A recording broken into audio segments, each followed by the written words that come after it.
It began quietly, almost imperceptibly, but the signs were everywhere. Streets once filled with the laughter of children now echoed with fear.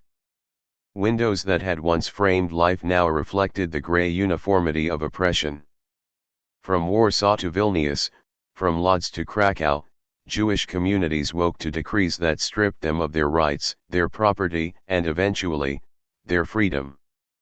The Nazi occupation swept through Europe with ruthless efficiency, and under its shadow, every aspect of Jewish life was transformed into a struggle for survival. Yet, even as physical liberties were torn away, another form of resistance began to grow, a spiritual defiance that refused to bow to tyranny. The ghettos became the epicenters of this silent rebellion.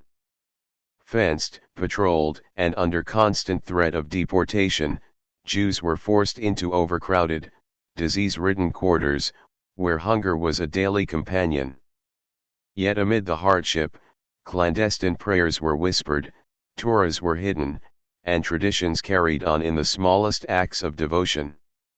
A simple candle lit on Friday evening became a statement of unbroken identity, a defiance against the forces that sought to erase a people. Parents taught their children songs and prayers in whispers, passing down culture through memory when books and schools were forbidden. Every prayer, every lesson, every story was an act of rebellion, a refusal to let despair dominate the soul. In Warsaw, the largest of the ghettos, underground networks emerged to protect both bodies and spirits. When the Nazis banned Jewish schools, teachers created secret classrooms in basements, attics, and even behind walls. Children learned to read Hebrew, studied history, and memorized prayers under the constant threat of discovery. Lessons became more than education, they were lifelines, a method to ensure that the next generation would remember who they were, even if their world was collapsing around them. Every note written in pencil, every whispered lesson, was a declaration: identity cannot be eradicated by force. Beyond education, cultural expression flourished in the shadows. In hidden rooms, families and neighbors gathered to sing, recite poetry, and celebrate holidays, often risking their lives to do so. Music and storytelling provided more than solace, they reminded people that humanity persisted even in the face of dehumanization. The act of gathering, the act of sharing a laugh or a story, was a form of resistance just as vital as armed uprisings. It asserted that culture and faith were not possessions to be taken but forces that lived within the human spirit, untouchable even by the most brutal oppressor. The Nazis sought to annihilate not only bodies but also history and memory. Synagogues were burned, books destroyed, and religious artifacts seized or desecrated. Yet the Jews fought back in their own way. Torah scrolls were concealed in walls, buried in courtyards, or hidden under floorboards. Families memorized prayers and passages, teaching them orally to ensure their survival. Rabbis and scholars, despite hunger and fear, continued to instruct their communities, reinforcing that spiritual life was worth preserving even in the most desperate circumstances. Every hidden scroll, every recited verse, was a declaration of survival, a statement that the soul of a people could not be extinguished. Information networks, both for survival and spiritual sustenance, became lifelines. Messengers moved through the ghettos, delivering news from one block to another, passing warnings, letters, and updates on cultural gatherings. These couriers risked execution for carrying notes about religious services, clandestine lectures, or even simple reminders to pray. The sharing of information, seemingly mundane under normal circumstances, became a radical act when it helped maintain human dignity and continuity in the face of annihilation. Every secret message strengthened morale and reinforced the communal determination to endure. The physical conditions of the ghettos only heightened the significance of spiritual resistance. Starvation, disease, and fear of deportation were constants. Families huddled together in cramped apartments, sharing scraps of food, telling stories to distract children from the horror outside, and praying that another day would come. Yet these harsh realities did not suppress the will to preserve faith and culture. On the contrary, adversity amplified it. Even a stolen moment of prayer or study became sacred, a powerful assertion that life's essence could not be surrendered. Spiritual resistance became intertwined with survival, shaping how communities lived, thought, and hoped. In addition to internal networks, some individuals began organizing more formal acts of spiritual defiance. Secret libraries were maintained, where forbidden books were circulated. Scholars composed religious texts in hiding, recording interpretations that might otherwise have been lost. Festivals and holy days were observed quietly but deliberately, with families recreating rituals in whatever small space they could find. Each candle lit, each prayer recited, and each page studied was a statement. Existence was more than mere survival. Identity, faith, and culture endured even under the harshest oppression. The impact of these acts was profound and far-reaching. Children who learned in secret classrooms carried knowledge and belief with them even if their families were later deported or destroyed. Families who preserved Torah scrolls and ritual objects created links across time, ensuring that traditions could continue even if physical communities were shattered. Communities reinforced each other, showing that no matter how isolated individuals felt, they were part of a continuum of resilience, bound by faith, history, and collective memory. Even amid horror, humor, small rebellions, and secret joys persisted. Plays were staged in basements, songs were composed about resilience, and festivals were celebrated with improvised rituals. These small victories maintained morale, reminding the oppressed that life could contain beauty, even when the world outside was relentless and cruel. Humor, music, and clandestine art became weapons of the spirit, tools to reclaim humanity when all external markers had been stripped away. By the end of 1941, as ghettos solidified and deportations increased, the Jewish spiritual underground had established itself as a quiet but persistent force. It was not visible on the streets, not counted in reports or statistics, but it was alive in the hearts, minds, and actions of those who refused to surrender. Every act of prayer, every lesson, every hidden book became a thread in a vast, invisible web of resistance. While armed uprisings and organized revolts would come later, these early years demonstrated that resistance was not only physical but profoundly spiritual. In the darkest hours, the human soul found ways to assert itself, to say, without words, that it would survive, and that memory, identity, and faith could not be destroyed. The shadows of oppression were deep, and the world outside seemed indifferent. Yet inside the ghettos, in secret schools, in hidden prayer circles, and behind closed doors, a quiet revolution was underway. One that did not require weapons but demanded courage, wisdom, and unbreakable faith. It was a rebellion of the mind and spirit, asserting that even under tyranny, humanity could not be extinguished. It laid the foundation for later acts of courage, heroism, and defiance, proving that the human spirit, when nurtured even in secret, could endure, inspire, and ultimately prevail. The ghettos were no longer just spaces of confinement, they had become stages for quiet courage.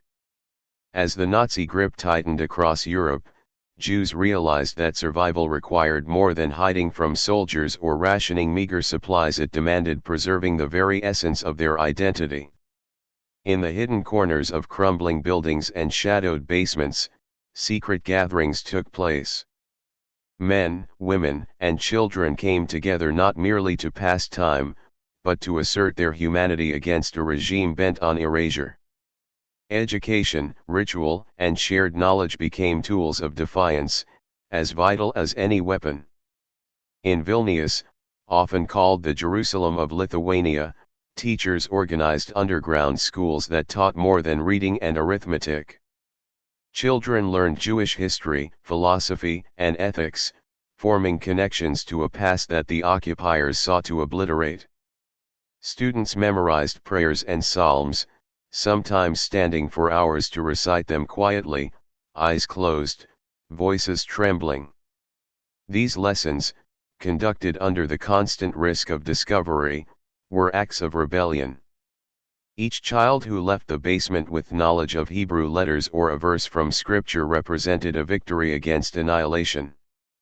The clandestine efforts extended to the preservation of literature and knowledge. Libraries were secretly maintained, with manuscripts and religious texts hidden beneath floorboards or behind walls. Older scholars risked arrest by transcribing sacred writings by hand, copying passages that could not survive the destruction of printed books. In these acts, danger became intertwined with purpose. A single captured scroll or a burned manuscript could have destroyed years of painstaking effort, yet the community persevered, driven by the belief that memory itself was resistance. Religious practice, once public and communal, had to adapt to concealment. Shabbat candles flickered in basements and attics, and the sound of whispered prayers became a defiant symphony against silence imposed by fear.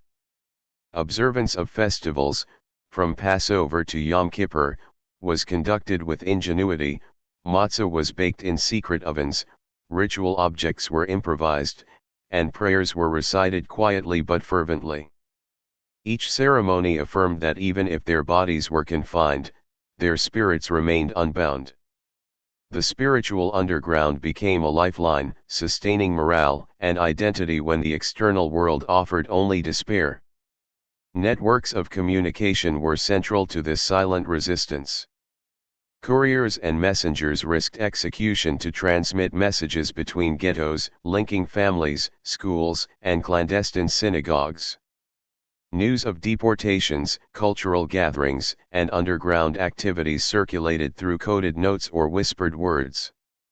Information, though intangible, became a powerful form of defiance, reinforcing solidarity and creating a shared consciousness that the oppressors could not extinguish. Every successful transmission reinforced the invisible web of resistance that spanned occupied Europe. Beyond education and religious practice, cultural resistance flourished through arts and storytelling. In the basements of Krakow, actors performed plays adapted from Jewish folklore, while poets composed verses about courage, hope, and survival. Music, whether sung softly in hidden corners or played on smuggled instruments, became a balm for weary hearts. Even humor, dark and ironic, served as a quiet rebellion, a reminder that the human mind and spirit could not be fully imprisoned. Each performance, each song, each recited poem was an assertion: the oppressor could take possessions and freedom, but the soul remained free. The psychological stakes were immense.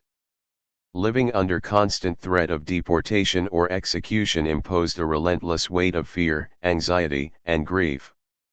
Yet spiritual resistance offered a method to reclaim agency. The act of teaching, praying, or celebrating a holiday in secret allowed individuals to assert choice in a world designed to deny it. It was in these moments of deliberate engagement with culture and faith that hope persisted. Hope was not naive, it was disciplined, practiced, and deliberate. It became a weapon, subtle yet formidable, that nourished resilience and enabled survival in unimaginable conditions. The role of women in spiritual resistance was profound and multifaceted. Mothers, sisters, and daughters often led the effort to maintain rituals, pass down prayers, and care for children amid starvation and disease. Women organized secret lessons, ensured that holidays were observed in whatever small spaces were available, and maintained hidden stores of books and sacred objects. Their labor was largely invisible, yet it was crucial in preserving the continuity of Jewish tradition.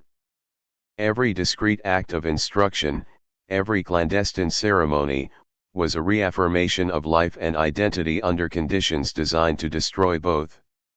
Religious leaders, too, were central to sustaining hope and courage.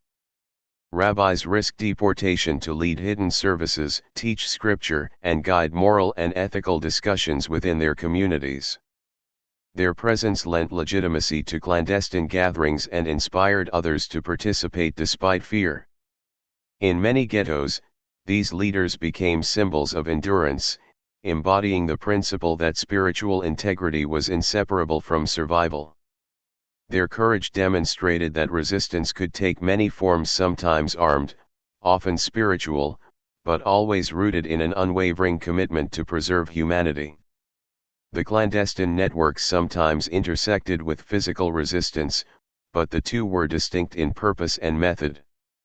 Fighters prepared for armed uprisings, while spiritual resistors focused on sustaining identity, knowledge, and faith. Even when physical revolt was impossible or ill-fated, spiritual defiance could continue without interruption.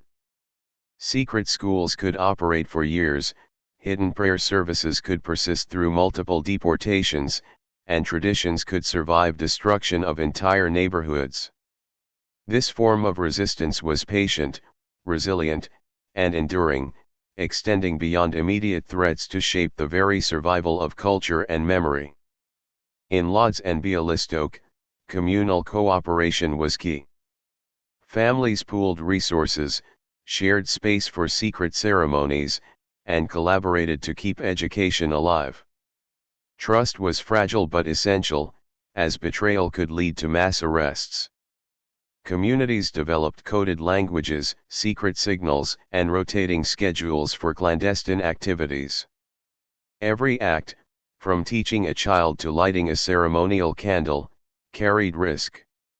Yet the determination to maintain spiritual life outweighed fear, revealing the extraordinary capacity of humans to resist oppression in subtle yet profound ways. By 1942, as deportations to extermination camps accelerated, the importance of spiritual resistance intensified. Maintaining rituals, teaching children, and preserving sacred texts were no longer optional. They were acts of defiance against a regime attempting to erase identity entirely. Spiritual resistance became a lifeline not just for individual morale but for the continuity of an entire culture. Each hidden prayer, each memorized verse, each act of teaching reinforced a chain of survival that could not be broken by bullets, hunger, or fear. In the darkest corners of the ghettos, amid hunger, disease, and terror, silent defiance persisted. It was not a spectacle, nor a strategy recorded in official reports, it existed in whispered prayers, hidden scrolls, and secret classrooms. Its strength lay in persistence, in the refusal to let external oppression define the internal life of a people. It demonstrated that resistance could take many forms, and that preserving the soul, faith, and identity of a community was itself a heroic act, a lifeline for those whose bodies were captive but whose spirits remained unbound. The ghettos were filled with faces, each carrying stories of unimaginable hardship and quiet heroism. Behind every closed door, in every shadowed hallway, ordinary people made extraordinary choices to preserve faith, culture, and human dignity. These acts were not planned in strategies or committees, they were born from instinct, courage, and love. The courage that burned in the hearts of mothers teaching children in secret, scholars copying sacred texts, and neighbors hiding forbidden books became a lifeline, a thread connecting generations despite constant danger. In Warsaw, the story of a young girl named Rivka exemplified the power of quiet defiance. At 9 years old, she was tasked with memorizing entire passages of the Torah after her family's sacred scroll had been confiscated. Each day, Rivka crouched in the corner of their tiny apartment, reciting verses by memory, whispering prayers that the walls might keep safe. Her father, a tailor before the war, would bring scraps of cloth and hide them under the floorboards to protect her notebooks. To Rivka, memorization was not merely learning, it was an act of rebellion, a refusal to let oppression erase the teachings that had shaped her family for generations. Stories of courage often involved ingenuity under extreme pressure. In Krakow, a group of teenagers established a hidden library by removing bricks from a wall in an abandoned building. Behind the hollowed space, they stored stolen books, including sacred texts and works of history. Every evening, small groups would gather to read, discuss, and debate, treating these sessions as both education and spiritual nourishment. The risks were immense, discovery could mean execution. Yet these young people persisted, driven by the conviction that knowledge was a weapon against erasure. In these acts, the mundane became heroic. The simple turning of a page was a statement that identity could not be destroyed. Children themselves became symbols of resistance. In Lodz, a boy named Yosef secretly taught younger children how to recite prayers while avoiding the watchful eyes of the guards. His own education had been interrupted when the ghetto schools were closed, but he improvised, using stories and songs to keep traditions alive. Each lesson was delivered with careful attention to concealment, often disguised as play. In every whispered word and shared story, Yosef and the children around him reclaimed agency in a world designed to strip them of it. Their innocence became a shield, and their memory a weapon against the annihilation of culture. Rabbis and scholars displayed remarkable courage in the midst of despair. In Vilnius, Rabbi Haim led a clandestine congregation in a basement beneath a crumbling synagogue. He delivered sermons in whispered tones, blending religious instruction with moral guidance. His teachings emphasized resilience, ethics, and hope, reminding his congregants that survival was not merely physical but spiritual. When neighbors came to him with stolen scrolls or hidden manuscripts, he taught them how to memorize and preserve the content. Every act of mentorship was an act of rebellion, a direct challenge to the forces that sought to erase centuries of tradition. Women, too, played a critical role in the underground resistance, often bearing the dual burden of survival and cultural preservation. In Vilna, a mother named Esther organized secret lessons for children in her attic while simultaneously scavenging for food and caring for her family. She smuggled prayer books and small religious artifacts into the ghetto from abandoned homes, distributing them to families who had lost everything. Her apartment became a hub of spiritual education and defiance. Esther's courage lay not in dramatic confrontations but in persistence, the ability to create spaces of learning and worship under conditions designed to crush hope. Some acts of courage were fleeting yet profound. A group of young men in Bialystok smuggled Torah scrolls from a synagogue slated for destruction, hiding them beneath floorboards in a neighboring home. When the soldiers conducted searches, these boys would distract the guards with chatter and misdirection, risking everything to protect objects of spiritual significance. Each scroll carried centuries of history, teachings, and ritual. Saving them was more than a religious act, it was a moral imperative, a refusal to let culture be extinguished. Even in the most dire circumstances, humor and human connection became instruments of resistance. Children played games that secretly taught Hebrew letters and prayers. Families shared songs, improvising instruments from scraps of wood and string. Laughter, though quiet and rare, was a radical assertion that life persisted despite fear, hunger, and death. These moments of levity were not frivolous, they were a lifeline, a method to maintain mental resilience and sustain hope. The act of smiling in a ghetto, in defiance of oppression, was itself courageous.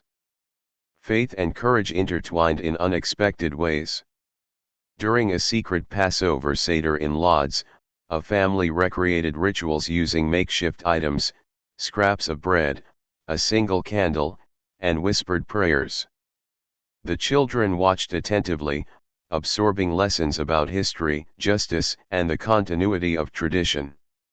To outsiders, these actions might have seemed inconsequential, yet to the participants, they were profound.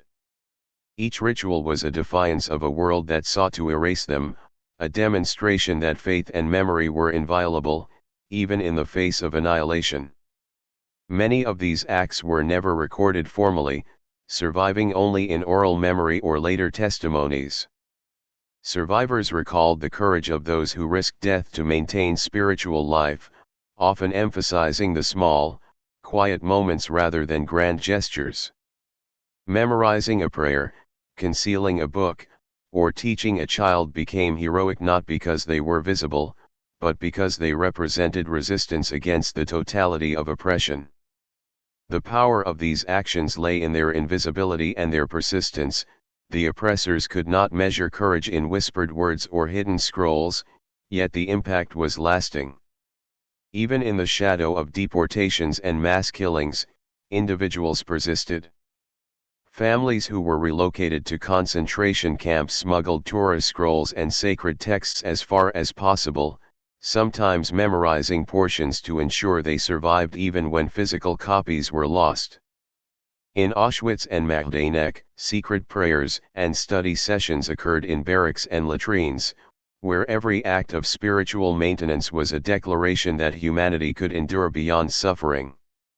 Courage here was quiet, invisible, and often solitary, yet its significance was immeasurable. The legacy of these acts of courage extended beyond the war. Survivors carried the memories of clandestine lessons, secret prayers, and hidden books into post-war life, preserving cultural and spiritual continuity for generations to come. Children who had learned in secret basements became educators and leaders in their communities, passing down the knowledge that resistance is not always measured in weapons but in the preservation of identity and faith. The heroism of these individuals, often unnoticed in their time, became a foundation for rebuilding shattered communities. These stories remind us that courage takes many forms.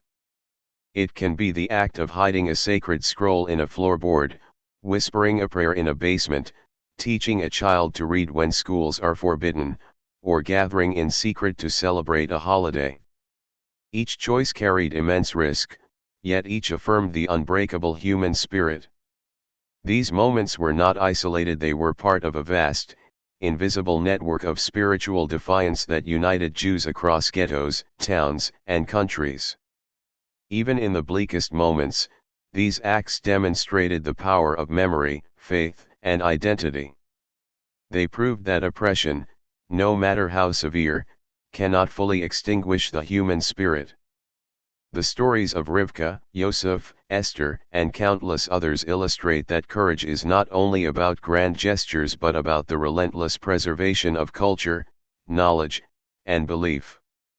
They remind us that survival is not solely about the body but about the soul, and that the quiet defiance of ordinary people can resist tyranny in ways no army ever could. The guns fell silent, and the ghettos lay in ruins, yet the spirit of those who resisted through faith, memory, and culture endured. Survivors emerged into a world scarred by death, betrayal, and destruction, carrying with them invisible treasures far more valuable than gold or land, the knowledge, traditions, and beliefs they had risked everything to preserve. While cities were reduced to rubble, the spiritual resistance of the Jewish people ensured that their identity, their stories, and their culture survived the war, ready to be rebuilt, renewed, and remembered. For many, the first months after liberation were a mixture of relief and overwhelming grief. Families had been torn apart, communities erased, and neighborhoods emptied. Yet amid the desolation, those who had preserved prayer books, memorized sacred texts, and maintained clandestine schools became anchors of reconstruction. Survivors quickly recognized that while physical survival was critical, restoring cultural and spiritual life was equally urgent. They reopened schools, established study circles, and rebuilt synagogues wherever possible. Every lesson taught and every prayer recited became a tribute to those who had perished and a statement that annihilation had not prevailed. In displaced persons camps across Europe, spiritual resistance continued in new forms. Survivors created makeshift synagogues from tents and abandoned buildings, often improvising ritual objects from whatever materials were available. Torah scrolls were reconstructed or memorized by those who had carried fragments through the ghettos and camps. Children who had learned in secret during the war now took on roles as teachers and leaders, ensuring that the knowledge they had risked their lives to acquire would not be lost. In these camps, the continuation of tradition became both a balm for trauma and a form of justice, a way to assert that the culture the Nazis had sought to destroy would survive. Memory and testimony became central to the legacy of spiritual resistance. Survivors documented their experiences, preserving not only facts but the moral and spiritual dimensions of their struggle. Memoirs, diaries, and oral histories recorded how communities had taught children in basements, recited prayers in secret, and maintained rituals despite starvation and fear. These accounts were crucial in shaping collective memory, educating future generations about the breadth and depth of human courage. In recounting these stories, survivors underscored that resistance was not solely armed combat but also the quiet, persistent preservation of identity. The preservation of knowledge became a mission for many who had survived. Scholars who had hidden manuscripts during the war painstakingly recopied them, ensuring that entire libraries of Jewish thought, philosophy, and religious lore remained accessible. In cities like Warsaw, Lodz, and Vilnius, surviving communities rebuilt archives and centers of learning, often starting from nothing. These efforts were acts of moral restoration as much as intellectual preservation. Each restored scroll, each revived lesson, was a declaration that destruction could not obliterate human wisdom or spiritual depth. Cultural memory was also transmitted through ritual and storytelling. Survivors recounted their experiences to children and grandchildren, using parables and allegories to teach resilience, faith, and moral courage. Songs and prayers learned in secret during the war became bridges between generations, carrying with them the weight of history and the triumph of spirit. These narratives reinforce the lesson that spiritual defiance, though subtle and often invisible, was as powerful as physical resistance. They ensured that the legacy of courage remained alive, even in communities far from the ghettos of Europe. One of the most profound aspects of this legacy was the role of women. Mothers and grandmothers who had safeguarded children, smuggled books, and maintained rituals became central figures in post-war reconstruction. Their labor had preserved memory and knowledge under impossible conditions, and after liberation, they ensured that traditions, prayers, and cultural practices were reintroduced to families and communities. These acts, often overlooked by official histories, underscore how ordinary individuals, through consistent and patient effort, shaped the trajectory of entire communities. Children who had learned in secret during the war became the foundation of renewed Jewish education. Many went on to become teachers, rabbis, and community leaders, emphasizing both the continuity of tradition and the lessons of courage embedded in clandestine wartime practices. Their education, once hidden and forbidden, became a powerful instrument for shaping post-war identity. Through them, the lessons of defiance, resilience, and hope were passed to generations who had never experienced the ghettos but would carry forward their legacy. Art and culture also bore the imprint of spiritual resistance. Survivors who had composed poetry, songs, or theatrical pieces in secret during the war incorporated these works into public life. Museums, memorials, and cultural centers began to collect and display these expressions of faith and endurance. Music, once performed in basements and attics, became part of broader remembrance ceremonies, reminding audiences that the soul of a people could survive oppression, even when the body was confined or persecuted. The psychological impact of this spiritual resistance extended beyond individual survival. Communities that had maintained culture, prayer, and education despite systematic oppression demonstrated remarkable resilience in rebuilding society. Their ability to sustain identity under unimaginable conditions served as a blueprint for post-war reconstruction. Schools, religious institutions, and cultural centers were reopened not simply to resume normal life but to honor the deliberate, courageous efforts of those who had refused to let tyranny define them.